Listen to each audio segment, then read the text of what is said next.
yavabata murefu bata mupfupi chipatapatana kemakonzo muZanu Pf ichimhanya kutsvaga zano ringaibatsira mushure mekunge IPU paramende huru yepasi rose yaramba kudzingwa kwavakaitwa nhengo dzeCCc muparamende vachitevera chikumbiro chavaCHABANGU. Sadapinda muna uizvizere aiwa ndo pane kuti subscribe like utina on the bell like usamoziva panapa tinokupai nhau dzemandorokwati dzamusingambowani kupi zvadzo asi tinokupai pano pachopisa. Saka tipinda muna munonzi paramende yepasi rose iyo inonzi ndiyo yakazoteererwa pakubuda kwaJob Scala yaburitsa mashoko ekuti kudzingwa kwakaitwa vamiriri veCCc muparamende kwanga kusiri pamutemo.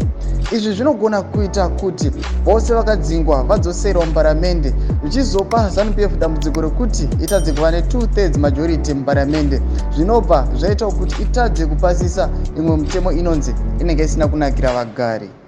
Ndo mashoko ari kubuda pano pamujola zvinzi aiwa pashatira Zanu Pf iri kuzama maways ekuti aiwa ikwanise kuwana zano ingaibatsira nokuti zvipavashatira nokuti IPU yapinda zvinonzi anytime aiwa maMPs ese akarikolewana zvinhu zviCHABANGU anogona ngodzadzokire muparliament. Ndizvo zvataisa Zanu Pf kuti wane 2/3 majority uye nekupasa mutemo yavanopasisa yavo vega vasina kana kukonza utavasi. Saka chimbotudze mafungiro enyu munoti kudii pamusoro penhau idzi. Pinda mucomment section medu musangano subscribe kulike channel tina on the bell icon. Trambo chana mabvisa nokupa pano paZVAITWA News Live.